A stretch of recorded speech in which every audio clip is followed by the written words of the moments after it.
नमस्कार दोस्तों, स्वागत है आप सभी का आपके अपने ऑनलाइन इंस्टीट्यूट अवगत पाठशाला पर। जो लोग इस चैनल पर नए हैं वो इस चैनल को लाइक, शेयर और सब्सक्राइब जरूर कर लें। चलिए तो स्टार्ट करते हैं हम लोग आज का अपना सेशन। आज हम लोग पढ़ने वाले हैं नदियों के बारे में, भारत की नदियों के बारे में। पिछली कक्षा में हमने भारत के भौतिक प्रदेशों को कवर किया था। आज से हम लोग एक नया टॉपिक पढ़ेंगे, भारत की नदियाँ। तो चलिए शुरू करते हैं। आज हम लोग स्टार्ट करते हैं भारत की नदियाँ। तो भारत की नदियों को हम पढ़ेंगे, लेकिन उत्पत्ति एवं जल की मात्रा के आधार पर। तो चलिए शुरू करते हैं। उत्पत्ति एवं जल की मात्रा के आधार पर नदियों का वर्गीकरण। ठीक है, तो नदियों का वर्गीकरण किस आधार पर हम लोग करेंगे? उत्पत्ति एवं जल की मात्रा के आधार पर, कि उनकी उत्पत्ति कहाँ से हुई है, उनमें जल की कितनी मात्रा है आदि के आधार पर हम लोग देखेंगे। और इस वर्गीकरण में जो हमारा पहला वर्गीकरण है वो है हमारा हिमालयी नदियाँ। क्या है हमारा? हिमालयी नदियाँ। हमारा जो पहला वर्गीकरण है वो है हिमालयी नदियाँ, यानी कि जो हिमालय से निकलने वाली नदियाँ हैं उनके बारे में हम पढ़ेंगे। और इन हिमालयी नदियों को हम लोग 12मासी नदियाँ बोलते हैं। क्या बोलते हैं? 12मासी नदियाँ, क्योंकि वर्ष भर इन नदियों में पानी का बहाव होता रहता है, इसलिए हम लोग इसे 12मासी नदियाँ कहते हैं। 12मासी नदियाँ, या इनको हम लोग सदाबहार नदियाँ कहते हैं। क्या कहते हैं? सदाबहार नदियाँ, क्योंकि सदैव इनमें जल का बहाव होता रहता है, इसलिए इसे हम लोग सदाबहार नदियाँ भी कहते हैं। ठीक है, सदाबहार नदियाँ। तो हम लोग देखेंगे हिमालयी नदियाँ या 12मासी नदियाँ या सदाबहार नदियाँ। हिमालयी नदियाँ या सदाबहार नदियाँ या 12मासी नदियों के अंतर्गत हम जिन नदियों का उल्लेख करेंगे उनमें हमारी होगी सिंधु नदी। कौन सी नदी होगी? उनमें हमारी होगी सिंधु होगी, झेलम होगा, सिंधु के अलावा झेलम नदी होगी, और चेनाब होगा, चेनाब नदी, और रावी होगा, रावी नदी, ब्यास नदी, सतलज नदी। सतलज हिमालयी नदियों के अंतर्गत हम देखेंगे सतलज, गंगा, गंगा के अलावा हमारा हो गया यमुना, यमुना नदी, यमुना के अलावा हमारा हो गया ब्रह्मपुत्र नदी। कौन सा? ब्रह्मपुत्र नदी। और ब्रह्मपुत्र के अलावा हो गया हमारा रामगंगा। क्या हो गया? रामगंगा नदी। रामगंगा नदी के अलावा हमारा हो गया, अगला है इसी में गोमती नदी। कौन सी नदी? गोमती नदी, घाघरा नदी, घाघरा नदी, कोसी नदी। घाघरा के बाद अगला हमारा कोसी नदी, गंडक नदी। कौन सी नदी? गंडक नदी। और इसके अलावा भी जो कुछ नदियाँ बची रहेंगी उनको भी हम लोग देख लेंगे, जो हिमालयी नदियों के अंतर्गत आएंगे। चलिए, इसके अलावा हमारा जो दूसरा वर्गीकरण होगा वो हमारा होगा दक्षिण भारत की नदियाँ। कौन सी नदियाँ? हमारा होगा अगला दक्षिण भारत की नदियाँ। दक्षिण भारत की नदियाँ। कौन सी नदियाँ? दक्षिण भारत की नदियाँ। या जो हमारा दक्षिण भारत है पूरी तरीके से लगभग 3 ओर से पानी से घिरा हुआ है, इसलिए हम लोग दक्षिण भारत की नदियों को प्रायद्वीपीय नदियाँ भी कह सकते हैं। क्या बोल सकते हैं हम लोग?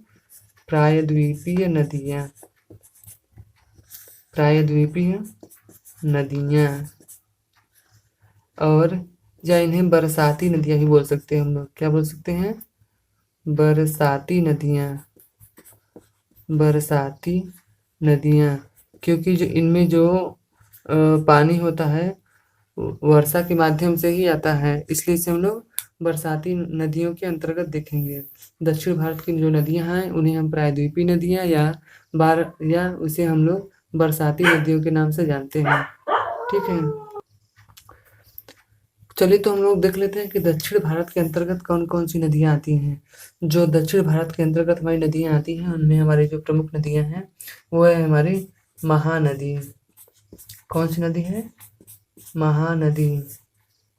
उसके बाद हमारी कुछ नदियाँ हैं गोदावरी। महानदी के बाद हमारी जो अगली नदी है वो है गोदावरी। गोदावरी के बाद हमारी है कृष्णा नदी। कृष्णा नदी के बाद हमारी है नर्मदा नदी, और नर्मदा नर्मदा नदी के बाद हमारी ताप्ती नदी, ताप्ती के बाद दामोदर नदी, और दामोदर के बाद साबरमती नदी। कौन सी नदी? साबरमती नदी। ये कुछ दक्षिण भारत की प्रमुख नदियां हैं। साबरमती नदी, और इसके अलावा हमारी है भरतपुजिया नदी। कौन सी नदी? भरतपुजिया नदी। पैनार नदी, पैनार नदी, पैनार के अलावा हमारी है वैगई नदी। कौन सी नदी? वैगई आदि जो कुछ नदियां हैं वो दक्षिण भारत के अंतर्गत हम लोग इन नदियों को पढ़ेंगे। चलिए, तो सबसे पहले हम लोग हिमालयी नदियां या बारहमासी या सदाबहार नदियों के बारे में पढ़ते हैं। चलिए, तो हम लोग देखते हैं तिब्बत में। कहाँ पर? तिब्बत में। तिब्बत में एक स्थान है पोखर चू हिमानी। कौन सा स्थान है हमारा? वो स्थान है पोखर चू हिमानी। इस हम लोग कहाँ पर देखते हैं? तो तिब्बत में देखते हैं। और तिब्बत के आसपास एक जो क्षेत्र है हमारा पोखर चू हिमानी, इस पोखर चू हिमानी क्षेत्र से एक नदी निकलती है। जो हमारी नदी है वो है सिंधु नदी। कौन सी नदी है?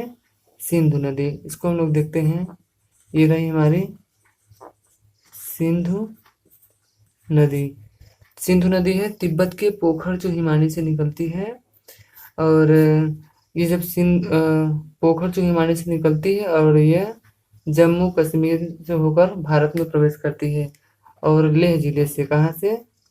लेह से, लेह से होकर भारत में प्रवेश करती है। और लेह से होते हुए यह आगे बढ़ते हुए ये जो है कि पाकिस्तान में होकर आगे चली जाती है। कहाँ पर? पाकिस्तान में। ठीक है, तो पाकिस्तान में जाने से पहले यह इसके दाहिने ओर से एक नदी मिलती है। इसमें आकर के एक सहायक नदी मिल जाती है, वो आपकी श्योक नदी है। कौन सी नदी है? तो श्योक नदी। दाहिने ओर से एक नदी आकर मिलती है, श्योक नदी। ठीक है, ये यहाँ पर आकर के इसके बाद ये पाकिस्तान में चली जाती है। और पाकिस्तान से एक नदी आकर इसमें मिल जाती है, ये है आपका काबुल नदी। कौन सा नदी है? काबुल नदी। पाकिस्तान से एक नदी आकर मिलती है, काबुल नदी आकर के इसमें मिल जाती है। और ये हमारा इंडिया है। इंडिया में ही श्योक नदी इसमें आकर मिलती है।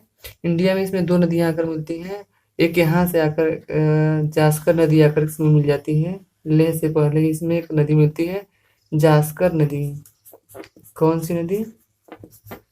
जास्कर नदी। जास्कर नदी इसमें बाएं तरफ से मिलती है, और दाहिनी तरफ से सिंधु की सहायक नदी जो है आपका श्योक नदी। और पाकिस्तान से होकर एक नदी आती है काबुल नदी। ये काबुल जो नदी है आपकी अफगानिस्तान की है, पाकिस्तान से होते हुए आकर के ये सिंधु नदी में मिल जाती है। इसको हम आगे ही ऐसे रहने देते हैं, आगे इसके बारे में भी देखेंगे। इसके बाद हम लोग देखते हैं कि पीर पंजाल पर्वत श्रेणी से, कहाँ से? पीर पंजाल, पीर पंजाल पर्वत श्रेणी के पास से ही आपके शेषनाग झील से। कहाँ से? शेषनाग झील से। ये जो आपका शेषनाग झील है जम्मू कश्मीर के अनंतनाग जिले में है। कहाँ पर है? जम्मू कश्मीर के अनंतनाग जिले में है शेषनाग झील। इस शेषनाग झील से एक नदी निकलती है। इस शेषनाग झील से एक नदी होकर निकलती है, और ये आपकी नदी है झेलम नदी। कौन सी नदी है आपकी? झेलम नदी। ये आपकी रही झेलम नदी, जो कि पीर पंजाल पर्वत श्रेणी के शेषनाग झील से होकर के निकलती है। और झेलम नदी पर ही आपका एक नगर बसा हुआ है, वो आपका है श्रीनगर। कौन सा है? श्रीनगर। और इस श्रीनगर को एक राजा ने बसाया था, और उस राजा का नाम है, आप लोग को पता होगा, श्रीनगर। अशोक। श्रीनगर को राजा अशोक ने बसाया था। यानी कि श्रीनगर हमारा जो है आपका झेलम नदी के किनारे स्थित है। और जैसे हम इसके आगे बढ़ते हैं तो हम पाते हैं कि इसी नदी के तट पर या इसी नदी पर एक हमारा झील है। वो कौन सा झील है? बूलर झील। कौन सा झील है आपका बूलर झील। बूलर झील जो है आपका झेलम नदी पर बनाया गया है। और इस बूलर झील से आगे होकर हम आगे बढ़ते हैं तो थोड़ा सा और आगे जाते हैं तो इसके दाहिने ओर से एक नदी आकर इसमें मिल जाती है, वो आपका है किशन गंगा नदी। कौन सी? किशन गंगा नदी जहाँ पर आकर झेलम नदी से मिलती है उसके पास में ही झेलम नदी पर एक परियोजना है। झेलम नदी पर एक जल विद्युत परियोजना है जिसका नाम है तुलबुल परियोजना। कौन सी परियोजना? तुलबुल परियोजना, जो कि पिछले कई एग्जामों में कई बार ये क्वेश्चन पूछा गया था कि तुलबुल परियोजना किस नदी पर बनाई गई है। तो तुलबुल परियोजना आपकी झेलम नदी पर बनाई है। और तुलबुल परियोजना से थोड़ा सा आगे बढ़ती है तो यह जाकर के पाकिस्तान में प्रवेश कर जाती है। कहाँ पर? यह पाकिस्तान में होकर आगे बढ़ने लगती है। ये हमारा इंडिया में है तुलबुल परियोजना, यानी कि जम्मू कश्मीर में, और इसके आगे जाकर ये पाकिस्तान में प्रवाहित होने लगती है। इसके आगे हम देखते हैं दो नदियां हैं, एक तो है हमारा चंद्र। कौन सी? चंद्र। और दूसरी एक हमारी नदी है भागा। जब चंद्र और भागा दो नदियां ये आती हैं आगे बढ़ती हुई तो ये दोनों के दोनों नदियां आपके हिमाचल प्रदेश में, कहाँ पर? हिमाचल प्रदेश में, भारत के हिमाचल प्रदेश में वारालाचला दर्रे से, कहाँ से? वारालाचला दर्रे के पास में मिलती हैं। तो ये दोनों नदियां चंद्र और भागा नदियां मिलकर के चेनाब नदी का निर्माण करती हैं। कौन सी नदी का? चेनाब नदी का। ये जो आपका हिमाचल प्रदेश में वारालाचला दर्रा, कौन सा दर्रा? वारालाचला। वारालाचला। आपसे कई बार एग्जाम में पूछा गया है कि भारत में चेनाब नदी, कौन सी नदी? भारत में चेनाब नदी कहाँ से प्रवेश करती है? तो हिमाचल प्रदेश के वारालाचला दर्रे से, वारालाचला दर्रे से भारत में प्रवेश करती है। कौन सी नदी? तो आपका चेनाब नदी। ये भारत में प्रवेश करती है कहाँ से? हिमाचल प्रदेश से। और ये आगे बढ़ते हुए जाती है और ये जाकर के पाकिस्तान में मिल जाती है। कहाँ पर? पाकिस्तान में चली जाती है। इसके बाद हम देखते हैं कि हिमाचल प्रदेश के ही रोहतांग दर्रे से एक नदी और है आपका, जो कि हिमाचल प्रदेश में ही रोहतांग दर्रे से, कहाँ से? रोहतांग दर्रा, जो आपका है रोहतांग दर्रा, जो कि आपका हिमाचल प्रदेश में है। कहाँ पर है? हिमाचल प्रदेश में। हिमाचल प्रदेश के रोहतांग दर्रे से एक नदी निकलती है और उस नदी का नाम है रावी नदी। कौन सी नदी? रावी नदी। ये भारत में बहती है। इसके अलावा ये भारत से होकर के पाकिस्तान में चली जाती है। और पाकिस्तान का लाहौर शहर, कौन सा? लाहौर। पाकिस्तान का लाहौर शहर आपके रावी नदी पर ही स्थित है और ये जाकर के पाकिस्तान में बहने लगती है। इसके बाद हिमाचल प्रदेश से एक नदी और निकलती है। हिमाचल प्रदेश में हमारा है ब्यास कुंड। क्या है? ब्यास कुंड। ब्यास कुंड। हिमाचल प्रदेश के ब्यास कुंड से, ये आपका हिमाचल प्रदेश में ही है, हिमाचल प्रदेश के ब्यास कुंड से आपका एक नदी निकलती है जो है आपका ब्यास कुंड। कौन सी नदी है? ये आपकी ब्यास कुंड नदी है। हिमाचल प्रदेश के ब्यास कुंड से एक नदी निकलती है, ब्यास नदी। कौन सी नदी? ब्यास नदी। और हम देखते हैं कि तिब्बत के राकस ताल से, जो कि हमारा है यहाँ पर, ये हमारा रहा तिब्बत का राकस ताल झील से। तिब्बत के कहाँ से? ये हमारा तिब्बत है, तिब्बत के राकस ताल से। कहाँ से? राकस ताल से एक नदी निकलती है जिसका नाम है सतलज नदी। कौन सी नदी? सतलज नदी। ये कौन सी नदी है आपकी? ये है आपका सतलज नदी, जो कि तिब्बत के राकस ताल से निकलती है। याद रखिएगा आप लोग, सतलज नदी निकलती है और यह भारत में सिपकीला दर्रे से प्रवेश करती है। कहाँ से? सिपकीला दर्रे से। ये भारत में सिपकीला एक पास है, वहां से होकर भारत में प्रवेश करती है और ब्यास कुंड इसी में आकर के मिल जाती है। तो हम देखेंगे जो ब्यास नदी से एक नदी निकलती है, ब्यास नदी, जो कि सतलज नदी में मिल जाती है। तो जो हमारी ब्यास नदी होगी वह सतलज की सहायक नदी होगी। ब्यास नदी किसकी सहायक नदी होगी? तो सतलज की सहायक नदी होगी। और ये सतलज नदी आगे बढ़ती है तो हम देखते हैं इसी सतलज नदी पर एक जलाशय है जो कि हमारा है गोविंद जलाशय। कौन सा जलाशय? गोविंद जलाशय। गोविंद जलाशय कौन सी नदी में बनाया गया? तो गोविंद जलाशय आपका सतलज नदी पर बनाया गया है। और गोविंद जलाशय से थोड़ा सा और आगे बढ़ती है तो सतलज नदी पर ही एक बांध बनाया गया है आपका, भाखड़ा नांगल बांध। कौन सा? भाखड़ा नांगल बांध। भाखड़ा नांगल बांध कौन सी नदी पर है? तो आपका भाखड़ा नांगल बांध सतलज नदी पर है। और यह सतलज नदी पर भाखड़ा नांगल बांध है और ये भारत से आगे बढ़ती है तो ये आगे जाकर के पाकिस्तान में मिल जाती है। कहाँ पर? पाकिस्तान में। ये जो आपकी नदी है यहाँ से आई है, आपकी सिंधु नदी है। ये आपकी सिंधु नदी और यहाँ से आपकी जो है चेनाब नदी। चेनाब नदी यहाँ से आकर के ये आपस में मिल जाती हैं। ये तीनों की तीनों जिस स्थान पर मिलती है उसका नाम है मीठन कोट। क्या नाम है? मिठान कोट। क्या है? मिठान कोट। मिठान कोट। मिठान कोट पर मिलती हैं और संयुक्त रूप से ये हमारे अरब सागर में गिर जाती हैं। कहाँ गिर जाती हैं? अरब सागर में। अरब सागर में। ऊपर लिख देते हैं, देख लीजिएगा आप लोग। ये अरब सागर में गिर जाती हैं। कहाँ? अरब सागर में संयुक्त रूप से अपना ये जल गिरा देती हैं। तो हमने देखा कि सतलज नदी पर एक जलाशय है गोविंद जलाशय और सतलज नदी पर ही एक बांध है भाखड़ा नांगल बांध। कौन सा बांध है? भाखड़ा नांगल बांध। और सतलज नदी पर ही एक बांध और है हरिके बांध। कौन सा बांध? हरिके बांध। आइए उस बांध को भी हम लोग देख लेते हैं।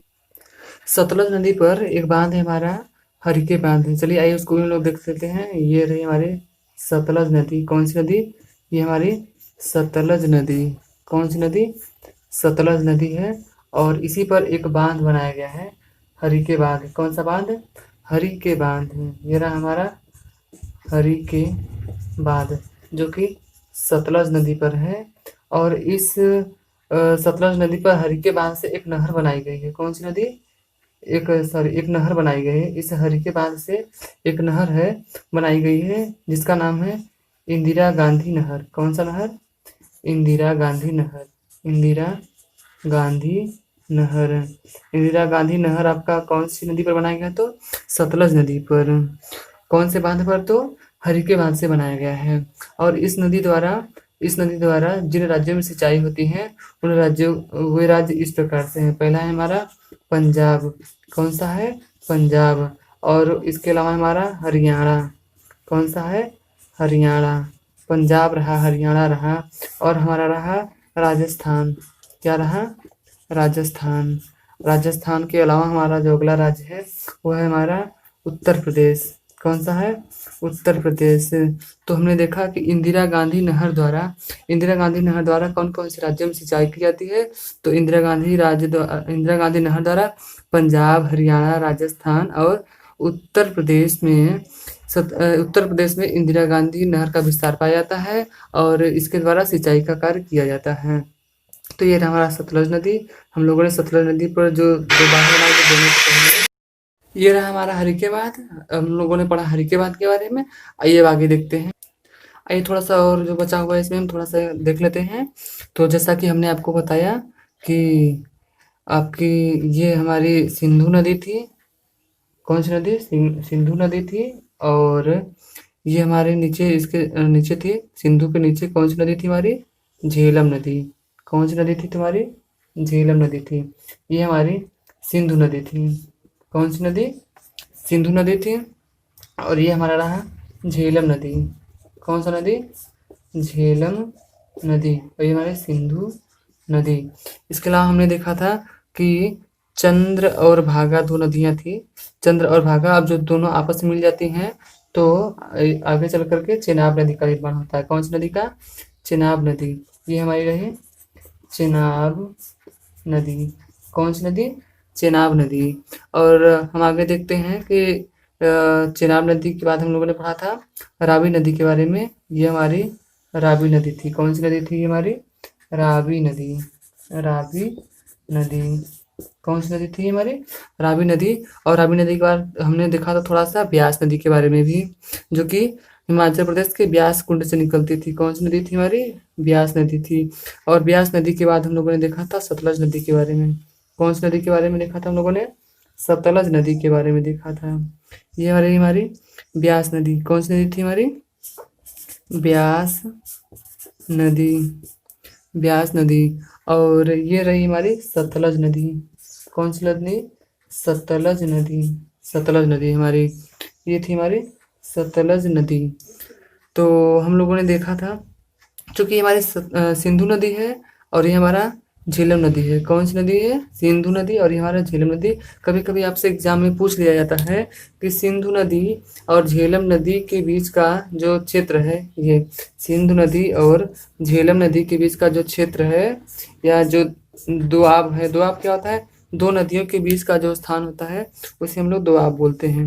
दो नदियों के बीच का जो क्षेत्र होता है उसे हम क्या बोलते हैं? दोआब। तो आपसे एग्जाम में कई बार पूछा जाता है कि सिंधु नदी और झेलम नदी के बीच का जो दोआब है उसे क्या कहते हैं? तो आपका उत्तर होगा सिंध सागर दोआब। क्या बोलते हैं हम लोग? सिंध सागर दोआब।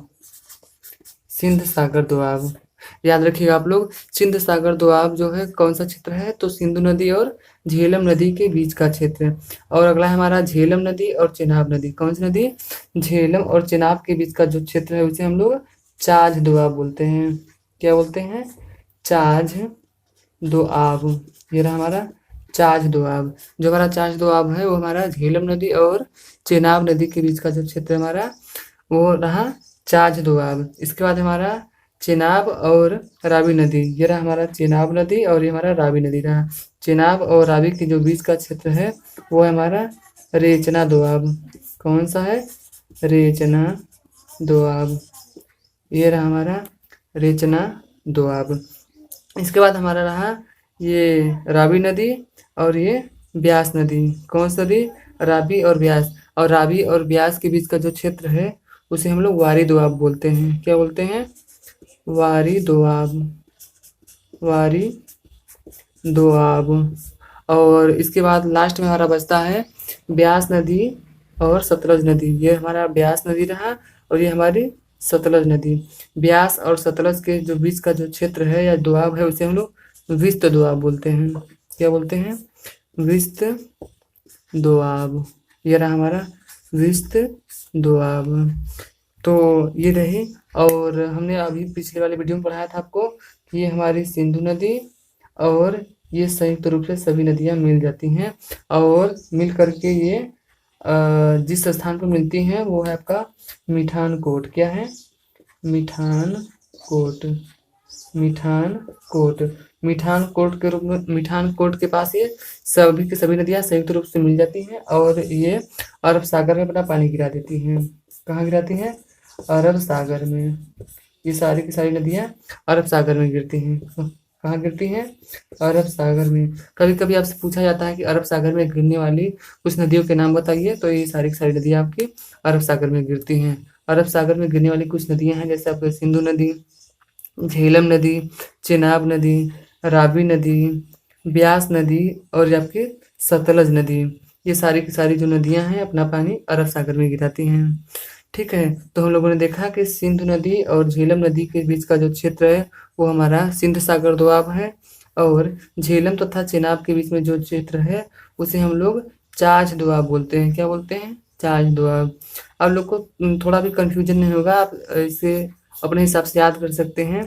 जैसे देखिए हमारा ये रहा झेलम और चेनाब, तो इसमें रहा च और झ, तो हो जाएगा हमारा चाझ दोआब। क्या हो जाएगा? चाझ दोआब। उसी तरीके से देखिए सिंध नदी है, झेलम नदी है, तो सिंधु नदी से जो लगा है उसे सिंध सागर दोआब बोलेंगे। क्या बोलेंगे? सिंध सागर दोआब।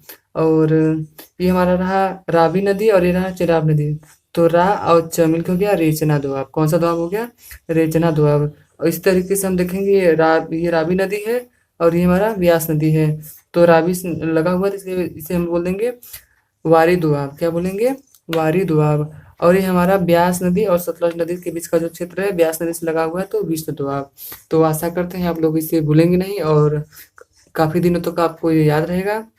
और ऐसे ही आप लोग पढ़ते रहिए और आप लोग चैनल को प्लीज़ लाइक, शेयर और सब्सक्राइब जरूर कर दें और इस वीडियो को शेयर करें ताकि और लोगों के पास पहुँचे और लोग इसका लाभ उठा सकें। तो वीडियो को ज़्यादा लंबा नहीं करते हैं, अब आगे मिलेंगे हम लोग। तो तब तक के लिए धन्यवाद।